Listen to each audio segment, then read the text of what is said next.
Yeah. Where does the drive come from? You did not grow up in easy circumstances. No. At all. No. No college. No. At all. No. All self-educated.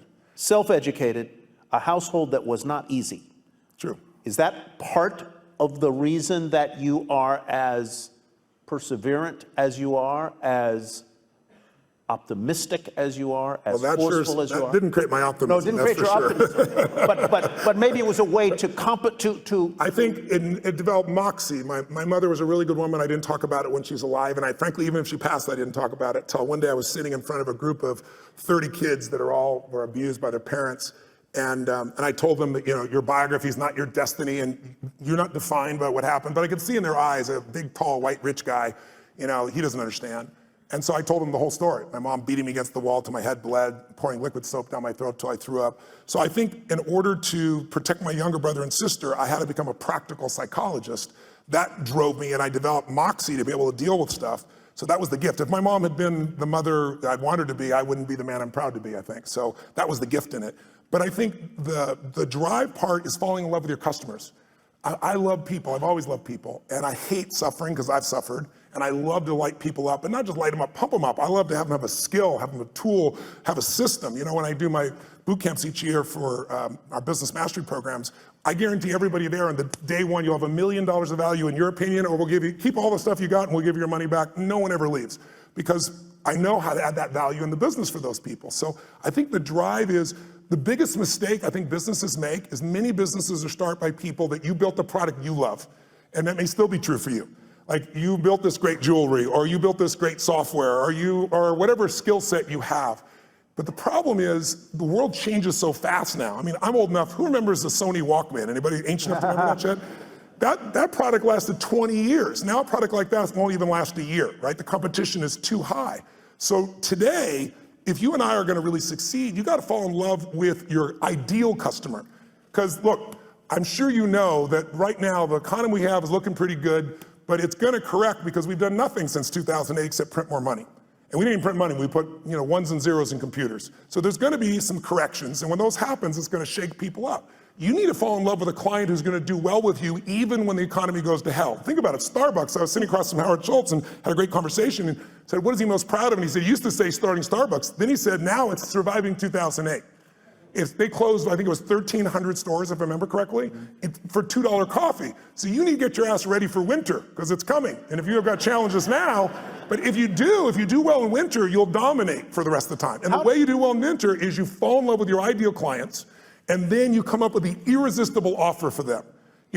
Steve Jobs created 99-cent songs, but he didn't create that shit. We all know that. Where'd it come from? Who's old enough to remember Columbia House, where you got like 10 albums for $1? Remember that? Or for a quarter and stuff. They built $1 billion company. Tom's Shoes, shitty product. I love him. Great what he does, but 2 for 1, being able to do something where I get it and I benefit somebody else, brilliant idea. Built the whole company on that. He didn't build it on the product.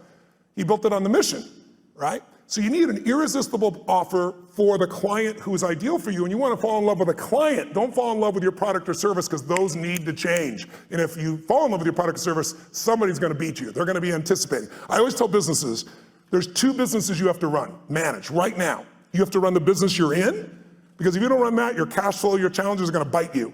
But you also have to run the business you're becoming. And both businesses you have to be making progress on. If you get all excited about the future and all the cool stuff that's coming, and you go work on that, and there's no cash flow now, you're dead in the water. If you just work on today, you're gonna wake up and go, what the hell happened? My competition beat me. It's those 2 sides. And my 33 companies, I look at what the company is now and what it has to be constantly. So we're doing the grunt work, if you will, the important day-to-day work, while we're anticipating the future. When you were building your businesses, and you've gone through an evolution, as all business owners do. I mean, what you were doing 30 years ago isn't really what you're doing today. How and when did you know that you were doing in life what you were meant to do? Because I think that's part of the quest of the entrepreneur, is to achieve that. When did you know it? How did you know it? When did I know? I think I've known you. I think you know it at different stages, at different levels, at different times. It's like, I can remember one that stands out from you, and yes, that pops in my head is President Clinton calling me. I was with Peter Guber, my partner in the esports business, and we both owned the LAFC, new MLS franchise, soccer franchise, building a stadium here. I was at his home in Aspen, and he says, the president's on the line for you. And it was President Clinton. And I picked the phone, and I talked to the president for a few minutes, and he told me what's going on. And I said, Mr. President, I'm completely honored you want me to come visit with you, and I'd love to, but I want you to know I'm not a fan. I said, it was the time in which he said the economy's stupid, and then he turned around and did all these things that weren't related to the economy, and he looked like a very weak president at that point. And I remember Peter looking at me and going, you just told the President of the United States you're not a fan. He's calling you, telling you, and inviting you to come out to Camp David. But it was great. I said, I want to be sincere. I'd love to serve you, but I'm not a sycophant, right? Yeah. And so I went there and spent time with him. And I think the moment I know that I was doing what I love was, well, there were a couple other people there, and they were all trying to get his attention. And he and I went for this walk, and this deer went by, and he was telling me, about all these past presidents. And he was honestly at the time complaining about how unfair things were. And I thought, this is the President of the United States, and he's effed up. And I'm 31 years old, and I got to help this bastard, It's like and then that night he wanted me to stay, and it was New Year's, and I left Aspen with my family and Peter, and I promised my family I'd come back, and I said, no, I promised my family, Mr. President, I said, I'd be happy to work with you in the future, and I left. Leaving the president when everybody else stayed was a moment I realized I'm doing what I'm really supposed to do. I've kept my priorities straight. My family's still number one. Making a contribution is number two. I'm able to play on the scale that's global, and I'm able to play on the scale that matters most, which is local and family. I think that would be a moment that sticks out for me. I don't want to spend a lot of time on this, but since you brought up the subject of presidents, I have to ask you about the current president. Yes. Walked right into that one. Have you advised him? And if you haven't, how would you help him? Brain transplant? No, just kidding. Look, I know the president quite well. I've known him for many years. I gave him his first big speech. I might be to blame. He wrote about it in his book. He thought he was coming to speak to 200 people in my seminar with 10,000 people, and he just kind of lost it a little bit. And then his number one piece of feedback on how to succeed was get a prenup. And I thought, oh my God. And I know Mrs. Clinton very well as well. So I had a great difficulty in this last election because I felt like both parties lied. And I think that's extremely hard. I mean, everybody tells white lies, but some were pretty exaggerated and obvious on both sides. And so I found it was a more difficult time. I help people on both sides of the aisle. I don't talk about who I help unless they talk about it publicly. President Clinton shared, he called me one day and said, I got this overhead speaker, the president's calling him. I was in my offices, and big offices and 2 floors. And I went to pick up this phone, and sure enough, it's his secretary, and the president's waiting. And he says, Tony, they're going to impeach me in the morning. What should I do? I was like, could you call me sooner? It's tomorrow morning, right? What the hell are you going to do, right? So, he said, what should I do? And I said, the answer is not what should I do? You're asking the wrong question. The first question I ask is, what do you want? Do you want parents, moms, dads to have their kids look up to you? Or do you want to just stay in office? I mean, it's a different outcome. I said, if you want to stay in office, I said, easy for me. I'm not a lawyer and I'm not in your position, but let's be honest, you're never going to get thrown out of office. There's too many votes on your side. So I said, you're going to stay in office if you do nothing. But I said, if you really want to be respected, I said, you can share the truth. You're a lawyer without putting yourself at risk and still get more of the truth out. And we had this great conversation. He said, man, that's exactly right. That's exactly what I do. So I'll call you back. I'll call you back in 20 minutes. So I'm waiting 20, 30, 45. About an hour later, his secretary calls me and says, President wants you to know he's still resolving things. He wants to get back to you. And then another 30 minutes went by, and I'm thinking, I'm affecting history here, right? And then I saw him standing there with all the Democrats beside him just saying, nope, we're going to kind of keep the same component and went through things. So over the years, I've had a chance to work with people on all sides. And what I think about the current president is he's a terrible communicator, but I think he actually has some good ideas. And I also think he's communicated so poorly, and our world is so divided that now anything he says is seen through that filter. If I think you are the nicest man in the world, it totally controls my experience of you. It has nothing to do with you, it's my belief. If you treat me mean one day and we're best friends, I'll probably go, you're having a bad day, right? If I can't resolve it with you. Mm-hmm. And who's ever had a bad day where you hope somebody else thought that about you, you were just having a bad day, right? Yeah. So, but if I think you're a manipulating bastard, and I'm wrong, but I believe it, and you don't treat me mean, you treat me real nice, what's the first question in our mind? What does he want? So your questions, your belief, your emotion, your experience has nothing to do with life. It's shaped by what you believe. And most of you believe what you believe, not by interacting with these people personally. You're doing it through the media. And the media is a great component, but everything is sound bites. And let's be honest, it's no longer about informing you. It's about startling you. Informing you will never get your attention. There's too much. We got oceans, people say that we're living in an information society. That's total bullshit. The information society died a long time ago, right? We're drowning in information. We're starving for wisdom. And what we get now are sound bites. And now people don't, it's not news anymore. On both sides of the table, people basically pretend it's news when it's all commentary. And so your perception, it's like I had lunch recently with George W. Bush. I brought him out to speak to a group of my funding groups. And I bring out people on both sides of the aisle. And this year we're working with President Obama to see if we can get him in. But to give you an idea, most people there thought they're more liberal and they were thinking this guy's evil. And after 2 hours of conversation, there wasn't a person in the room that still thought that. Right. They liked him, but I asked them about his decisions and they got to see why he made the decisions he did. And when you see the why, instead of all the bullshit you hear and the generalizations that he's an evil guy, you start to go, wow, I might have made a different decision. I might not have with that information that he had at that time. And I asked him about the current president, and it was still during the election when this was occurring. And I said, obviously, I know you wanted your brother to win. And I admired President Bush for never attacking the past president. He never attacked President Obama. He was a class act, even when he disagreed. So he told me privately what he felt. And then he said, Tony, I remember when Nixon was elected, and he said, I thought that was the end of the American presidency. I mean, the president of the United States is gone. I mean, he's evil, he did the wrong thing. And he said he didn't destroy it. He didn't. And he said, so here's what I figured out. The office is bigger than the occupant. And I really believe that's true. I think if you want to go home tonight with a little bit of comfort inside, go back to that truth. The office is bigger than the occupant. And you see it when he does things, and then there's a judicial branch that balances it. And I think we're in a situation where the biggest challenge we have as a society is we've demonized the other side on almost every issue. Right. It used to be that, congressmen and senators would go fight like crazy on the floor and then they go have a beer together. Now you're radioactive if you talk to somebody. And that's huge. I met Mr. Gorbachev. I got a chance to fly him for 4.5 hours, and I asked him what ended the Cold War, and he said the end of demonization. He said it used to be you guys were attacking us and everything you did was evil. We were the evil empire and we knew you were evil. And he said one day, I was sitting there with President Reagan and he was lecturing me. And he said, I could feel the anger. He said, I could feel my face burning red. I was so mad. And I said to him, you are not my teacher and I am not your student. You will not lecture me. And he said, then I lectured him on the evils of capitalism. And then we're going back and forth. And he said, so that's what ended the Cold War. And I said, that's a really great answer, but I'm with you for 4 hours. And I want to know the moment. What's the moment? I'm a student of history. What changed the world? Because most of us forget. That's probably, take away terrorism. Terrorism is nothing compared to the level of nuclear assault that the USSR and the US had at that stage. Biggest change we've had. And he thought for a moment, and he shared this great moment with me. He said, he hit his leg, he's talking through an interpreter, but he recognizes, understands a lot of English. He's smacking his leg and giggling like a little kid. He goes, I will tell you the moment. He said, we were having this fight. Back and forth, back and forth. I was lecturing him, he was lecturing me, and all of a sudden he just stood up like this and he said, this is not working. And he turned and walked 3 steps away, and then he turned back and said, can we start fresh? My name is Ron, are you Mikhail? And it had that same impact it did on you just now. He said, he was laughing uncontrollably. He goes, I knew I could do business with this man. You had to love the man. And then he said, Reagan also knew that Gorbachev loves children. And there are no children going to go to the USSR, right? Soviet Union. And Reagan brought a group of children over and let them be in the care of Gorbachev.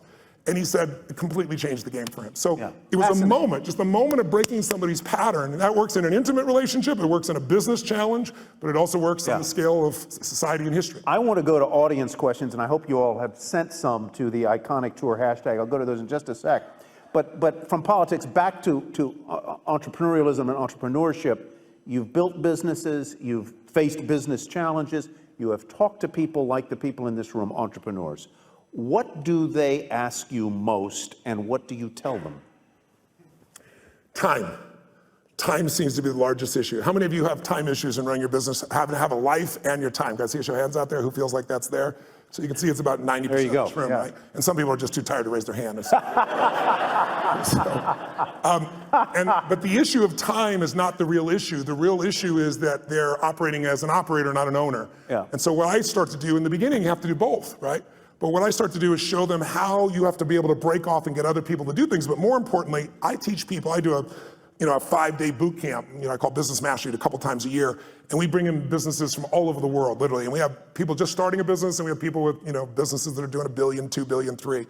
And what you find is that there's a common pattern amongst all these group of people where they find themselves if it's a small business, they do everything because they feel like they're the only one who can do it, or they tried someone else and they failed. Well, that happens in every business. You have to begin to leverage yourself, or you're just going to be self-employed, and you'll never have the scalability. A business is a system that adds value even when you're not there. And you as a leader have to get good enough to both hire people and train people so that you're not a manager. A manager works with people to make sure they get the job done while you're there. But if you have to be there, could I run 33 companies? I mean, every 4 days I'm on a plane, train, helicopter on stage somewhere on average in a year, and I got 33 companies. There's 12 I manage directly, but I couldn't do that by management. I do it by leadership. I build leaders who can make their own decisions. I hire people that are the best of the best. Now in the beginning, that's hard because you have no money, right? So you hire the best, it's called you, and you pay them nothing, right? And then now you try to hire other people, and what do? You hire your friends, which is a disaster because they're not as skilled, and you love them, and it's hard to manage them. And then I hired people that were really talented, but they were mean, they didn't share my values. And so eventually you get to that place where you can find the right people. But I think the most important secret for the growth of any business, the question I guess, how to get over the time, and the answer is you got to take 2 hours, 90 minutes a week with your team of 1, 2, 3, 2,000, and you got to meet where you work on the business. And I teach people a format called 7-7, where there's 7 areas of a business that you cannot miss: marketing, sales, optimization, the financials, culture. And I'll make sure that each week you and your team focus on that, not the day-to-day business, but how do we strengthen our marketing, not just for this run, but overall how we build the brand. What do we do to change our sales process? How do we optimize the business? How do we spend no money and grow the business 30% in the next 3 to 6 months? And when you take small markers in the business that are critical and you improve them 5, 10, 15%, but you do 12 of them, you'll grow your business 120, 130%, 140% because there's a compounding impact. You don't just get the improvement you've made. So I try to help businesses to make those changes so you have time to think and be strategic. Because if you're just running, how many of you are stressed? I'll be honest if you would. Today, being here and not being at your business, how many feel some stress in your business being away even for a day? Okay, write down, I'm a business operator, F that, right?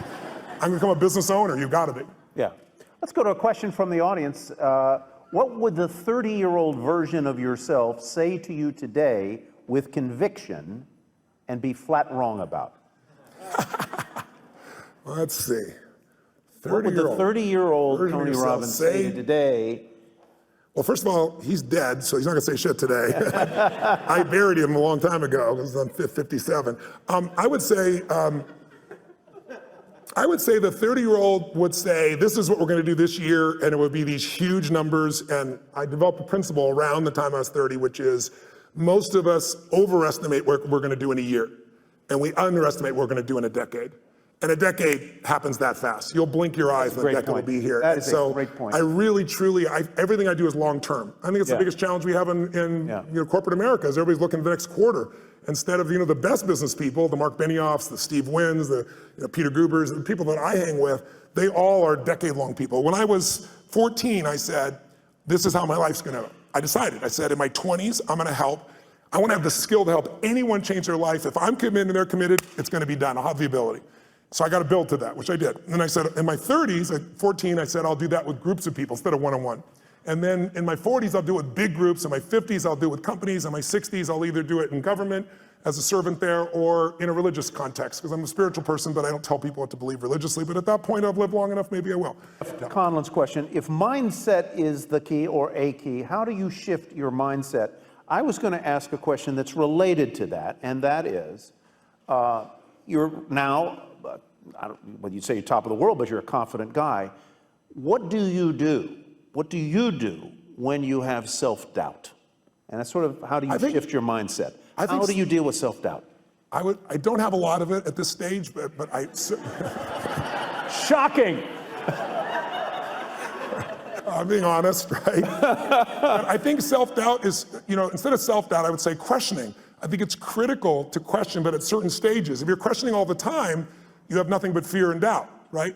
You only believe something because you don't question it, right? Someone tells me, oh, so-and-so, talk behind your back this, and you go, no, they're my friend, they'd never do that. Your belief, you're certain they're not gonna do it, so you don't even entertain it.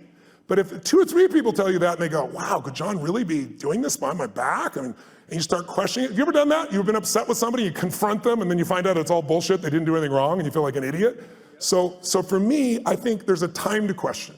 And so I organize that. When I'm beginning something, I do that. And my investments is a perfect example.